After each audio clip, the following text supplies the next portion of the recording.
Here's a question. Do you believe in heaven? Various polls find that somewhere around 80% of Americans do. But a Harvard-trained brain surgeon wasn't so sure until he spent a week in a coma and came out with an incredible description of the afterlife. My co-anchor Terry Moran has a story. A mild afternoon in Lynchburg, Virginia, and Eben and Holly Alexander are at a high school soccer game cheering on their 14-year-old son, Bond. They are a perfectly ordinary American family with an extraordinary story. They have been touched by a medical miracle and maybe more. I mean, it was impossible after impossible after impossible. Eben Alexander, a Harvard-trained neurosurgeon who was a skeptic when it came to religion, survived a near-death experience, and he now carries the memory of what he says was a journey to heaven, a journey that all his scientific training cannot explain. On November 10th, 2008, Eben awoke with a searing headache. When his wife Holly checked in on him, he was having a tremendous seizure. And I said, say something. And he didn't say anything, so I called 911. Eben was rushed to the hospital where he worked as a neurosurgeon. The only word we could truly make out was help, and the rest of his verbalization was purely screaming. Eben Alexander had been stricken with an extremely rare and virulent E. coli meningitis infection that was ravaging his brain, plunging him into a coma. I mean, I was trying to die. In fact, doctors gave him almost no chance to live and told his family if he did survive, he'd be brain damaged for the rest of his life. His eyes were just off and cocked. It was just like no one was there. Eben believes Holly is right.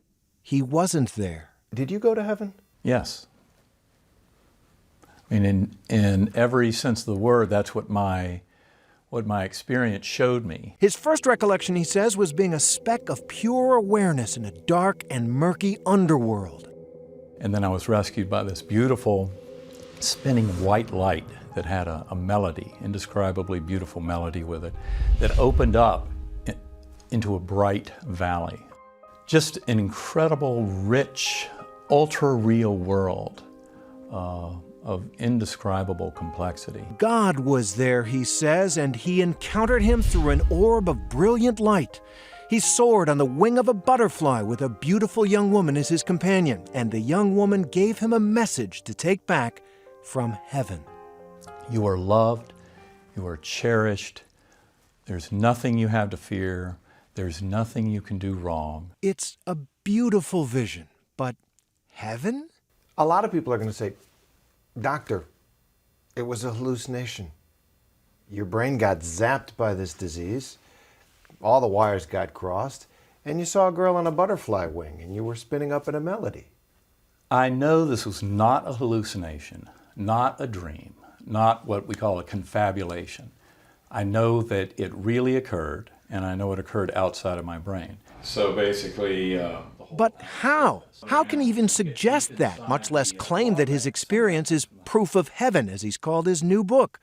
He showed us his brain scan. It wasn't leaving any part of my cortex unaffected. So your conclusion is because all of this outer area, which is the higher functioning, was covered with the infection, what you experienced in the coma wasn't part of the brain. Right. Many neuroscientists are deeply skeptical of Eben's claims, arguing his brain must have produced his vision somehow, most likely as he came out of coma.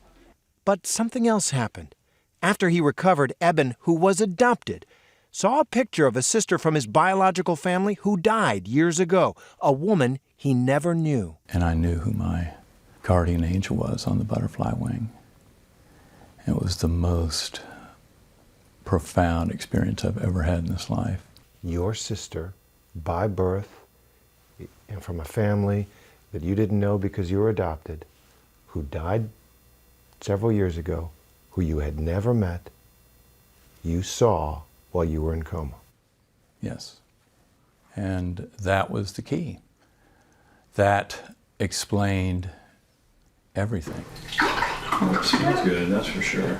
Dinner time at the Alexander home. Come, Lord Jesus, our guest to be, blessed. They were not a particularly religious family before Eben's coma. He was a skeptic.